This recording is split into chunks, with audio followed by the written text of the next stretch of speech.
Le cercle RH, notre débat d'actu pour s'intéresser à un sujet que vous avez vu passer dans l'actualité, ce rapport de la COFAS qui a été relayé d'ailleurs dans les colonnes du Monde notamment, rapport de la COFAS qui indique que 5 millions de salariés sont menacés par l'IA, qui est évidemment une situation extrêmement inquiétante. Un salarié sur 6, ça représente un volume colossal de collaborateurs et de salariés. Forcément, ça génère de l'inquiétude. D'abord, que dit cette étude? On va en parler avec nos experts. Et puis, d'une manière un petit peu positive, si on peut l'être, est-ce qu'il y a des possibilités de pouvoir transformer, accompagner ces collaborateurs pour les laisser dans l'entreprise, ou est-ce quelque part une révolution, une nouvelle révolution qui va décapiter l'entreprise? On en parle avec mes invités. Franck Morel est avec nous. Bonjour Franck. Bonjour. Très heureux de vous accueillir. Avocat en droit social, vous êtes un expert des sujets de travail, vous avez écrit plusieurs ouvrages. Et vous vous êtes penché sur ce sujet de l'IA en particulier. On vous écoutera parce que est-ce qu'il faut être optimiste, inquiet, pessimiste? On vous posera la question. Puis Laurent Capelletti est avec nous. Bonjour Laurent, chercheur au CNAM. Vous étiez venu nous parler de la rupture conventionnelle sur laquelle on avait débattu ardemment. On va vous écouter dans quelques instants parce qu'il y a l'enjeu aussi, certains évoquent déjà, le revenu universel. Eh oui. Cette question, elle est sous-jacente.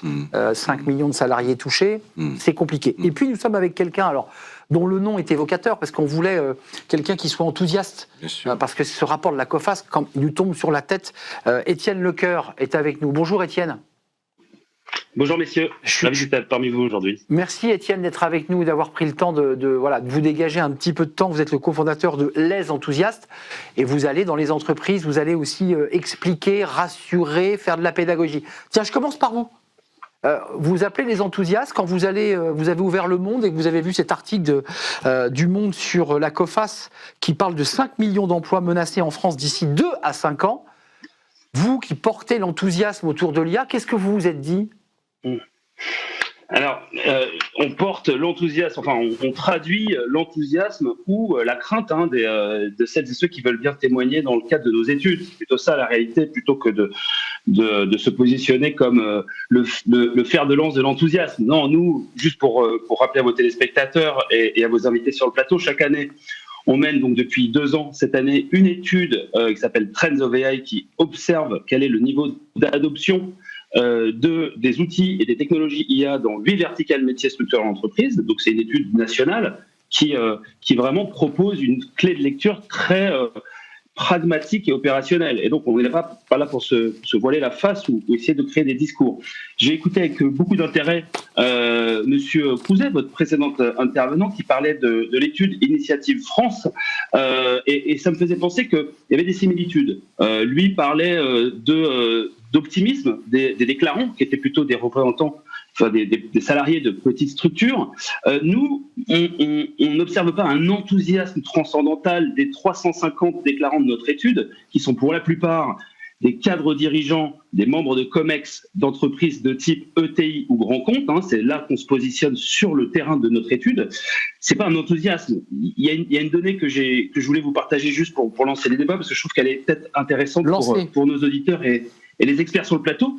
Quel est, selon les déclarants, le taux d'automatisation des tâches qu'ils réalisent au quotidien, donc parmi les 8 fonctions, RH, finance, IT, achat, relations clients, marketing, supply chain, de manière déclarative, quelle est selon eux la proportion de leurs tâches du quotidien aujourd'hui qui sera automatisée à horizon 3 ans? Ça, c'est ce qui est dit dans notre étude déclarative. Et en moyenne, selon ces différents métiers, c'est entre 13 et 17% des tâches qui seront automatisées dans les 3 ans. D'accord. Ça répond partiellement à la question de la COFAS. Le retour du terrain est important à observer, parce que là, c'est vraiment du retour terrain. Et je terminerai avec un dernier mot, une autre data. Quel est le niveau de résistance de ces différents postes quant à l'adoption de l'IA? Donc, les mêmes sondés, Eh bien, figurez-vous que leur résistance, elle est assez faible.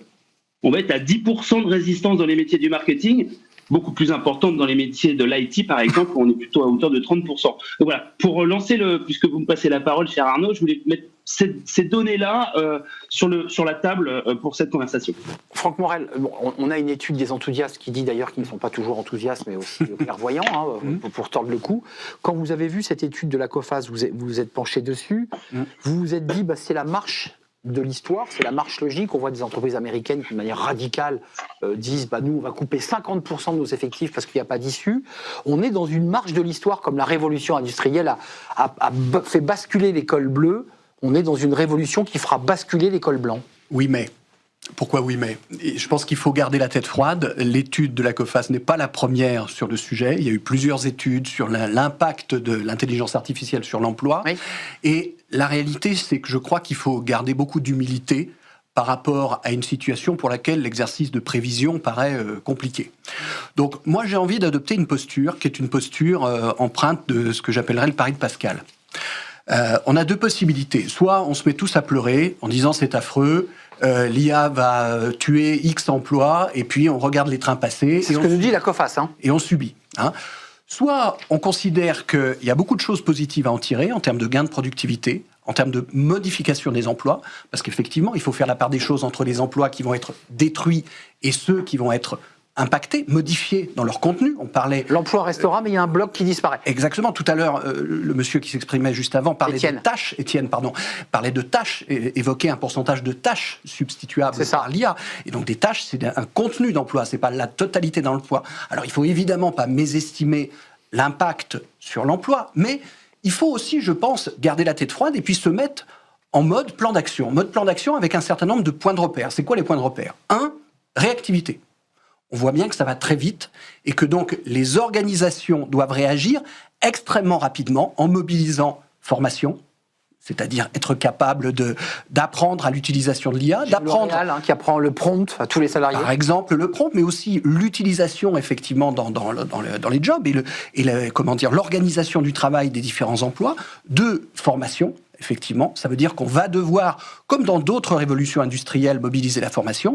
Et puis 3, je crois, dialogue social et dialogue en général sur l'organisation de l'entreprise et l'organisation des métiers dans l'entreprise. C'est pas la première révolution industrielle. Alors c'est vrai que celle-ci, à la différence de précédentes révolutions, elle touche l'école blanc, oui. Alors que beaucoup des révolutions industrielles précédentes l'école bleue. Oui. Mais rappelons-nous, par exemple, sans aller jusqu'à l'impact très fort de l'IA, ce qu'on entendait il y a quelques années, il y a déjà un certain temps, mais au moment où sont arrivés les mails, les emails. On nous disait, mais c'est affreux, on va plus pouvoir avoir la main sur la communication. La Poste a perdu 20 000 emplois. Exactement, ça a impacté, effectivement les communications, mais ça a été accompagné.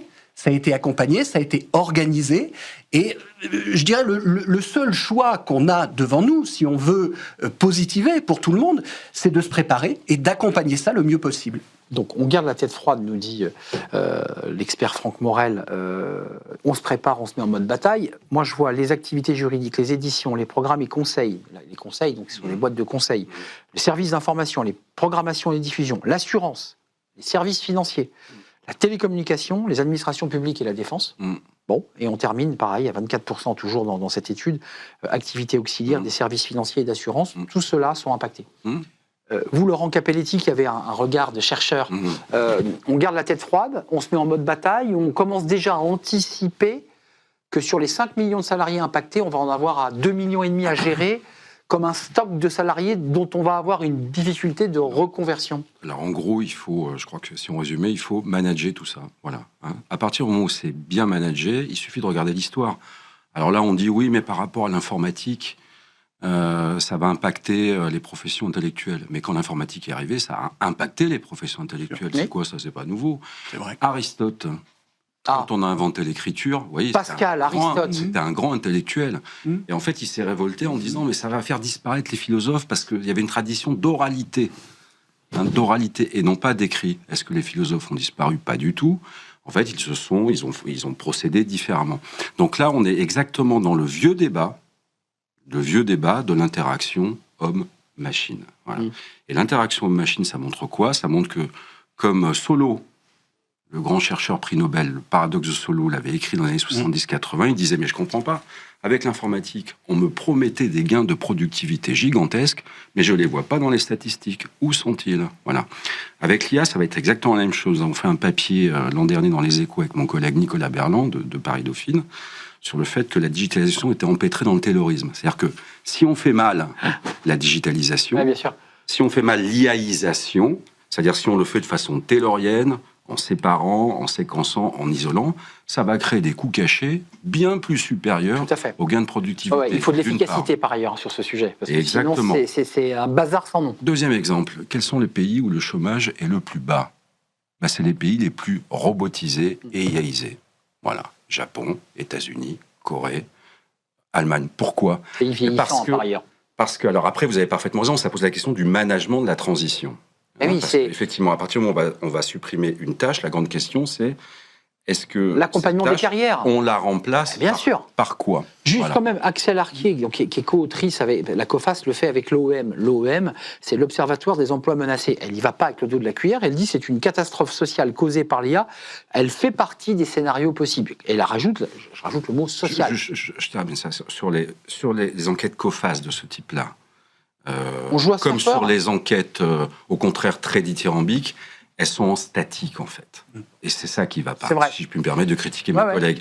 Donc, effectivement, statiquement, si on ne fait rien, on va se dire, catastrophe. Mais en dynamique, mais non, on peut l'éviter. Et inversement, quand on dit il va y avoir des gains de productivité extraordinaires. De la même manière, c'est pas vrai. Statique, pas tout à fait vrai. Mais si c'est mal managé, pas du tout. Mais je vais vous prendre un exemple concret de. Parce qu'il y a des centaines de salariés qui nous regardent là. Bien sûr. Qui se disent, de la manière dont on peut prendre en compte l'impact de l'IA sur des emplois d'analyse, fondés sur l'analyse. Bon.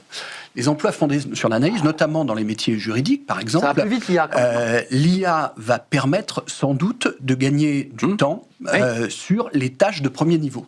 C'est-à-dire de premier niveau d'analyse. Donc les juniors, ceux qu'on embauche. Ce qu'on appelle les juniors, effectivement. Et donc sur ces tâches-là, la substituabilité, entre guillemets, est plus forte. Ça veut dire quoi ? Ça veut dire qu'il va falloir repenser entre la formation initiale et l'arrivée dans l'organisation, la manière dont est organisé ce continuum. Franck, vous nous dites en creux que ces jeunes qui sortent d'école, souvent bien diplômés, n'accéderont pas à des postes de juniors dans le conseil parce que ça sera fait par l'IA. Ça veut dire qu'on va leur demander autre chose. Voilà. Ça veut dire qu'on ne va pas leur demander le même type de tâches que ceux qu'on leur demande de faire aujourd'hui, où on leur demande de faire un premier niveau d'analyse avec une valeur ajoutée sur le geste d'analyse plus poussé, qui est plus faible.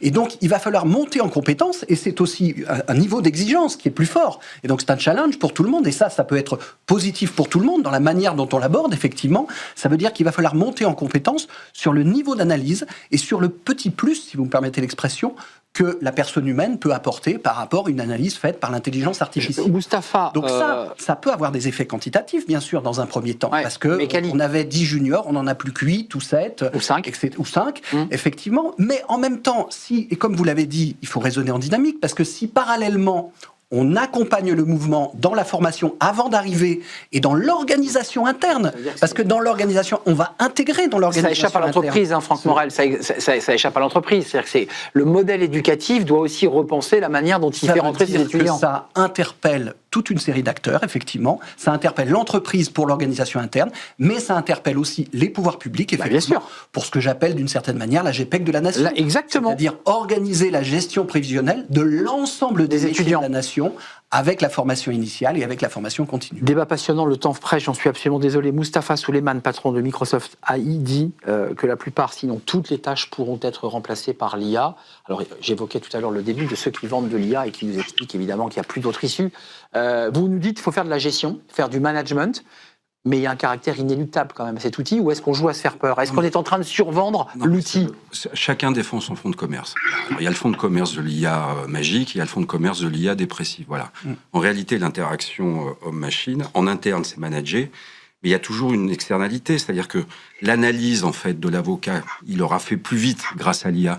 Il y a bien un moment donné, il faut l'expliquer au client. Il y a bien un moment donné où lui-même, d'ailleurs, l'avocat, il doit comprendre ce que lui dit l'IA, ce qui veut dire qu'il doit avoir un niveau de formation et de connaissance. Juste, Étienne, j'entends que vous piaffez, vous faites bouger votre stylo pour vous faire remarquer. Ça y est, et c'est pas de l'IA, ça c'est du réel. Vous vouliez intervenir rapidement? Ouais, très brièvement, merci, parce que je trouve les conversations super éclairantes et puis les références très inspirantes, des philosophes ou autres. Non, juste très brièvement, on n'a pas vraiment parlé d'agentique. Or, l'agentique, quand on parle de management, c'est aussi un sujet qui est assez intéressant à observer, puisqu'en fait, on rentre l'humain dans les processus décisionnels de l'IA. Parce que l'agentique, c'est quoi? Ce sont des agents qui vont interopérer et à un moment donné, il y a un sujet de gouvernance, il va falloir décider qui prend la décision au final, et finalement, si le fruit de cette décision arrivait au grand jour devant un tribunal, puisqu'on évoque le cadre judiciaire, est-ce que je serais à l'aise avec cette décision pour pouvoir la défendre? Si oui, eh ben je donne la consigne à l'agent de faire telle ou telle démarche, sinon, mieux vaut m'abstenir. Donc ça, c'est un élément de management Très des court, futures Étienne. tâches avec les sujets de la sémantique. Et je termine, puisqu'on parlait des compétences, développer votre esprit critique. Je crois que c'est vraiment là que va se situer les choses quand on parle à la jeunesse. Ouais, ce qui évoque Laurent. J'écoutais, voilà, développer votre esprit critique. J'écoutais un professeur dont j'ai oublié le nom sur Internet qui Étienne. disait « J'ai toujours détesté les mauvais élèves ». Ça sera le dernier mot. Développer votre esprit critique. Laurent Capelletti, Franck Morel, avec toutes mes excuses, parce que ce débat, on pouvait rester encore 2 heures, j'avais des milliers de questions. On reviendra, 2 jours. parce qu'on est au début, Absolument. à mon avis, d'une réflexion plus globale sur la place de l'IA dans le monde du travail. Ouais. Et j'aimerais bien d'ailleurs le traiter sous l'angle du dialogue social, Oui. parce que j'ai le sentiment que les partenaires sociaux sont un peu, à leur manière, dépassés par la technologie. Et ça, c'est un vrai sujet de démocratie sociale, sujet qu'on traite d'ailleurs dans notre émission. Franck Morel, avocat en droit social, vous êtes un membre du BCG, je ne dis pas de bêtises. Non. Non, je suis expert à l'Institut Montaigne. Ah, l'Institut Montaigne, Ouais. bah voilà, il fallait le dire. Institut Montaigne, auteur de plusieurs ouvrages passionnants. Merci à vous, Laurent Capelletti, vous êtes chercheur au CNAM. Là, je ne me trompe pas d'institution. D'un côté, l'Institut Montaigne, de l'autre, le CNAM. Et je remercie Étienne Lecoeur, les enthousiastes, qui ont du recul, les enthousiastes. Merci à Oui. Nicolas Juchat, ils ont du recul. Bah oui, c'est vrai. Merci à Nicolas Juchat, merci à toute l'équipe, merci à l'équipe de réalisation et au son. Et je vous dis à très bientôt, nous sommes en retard. Bye bye.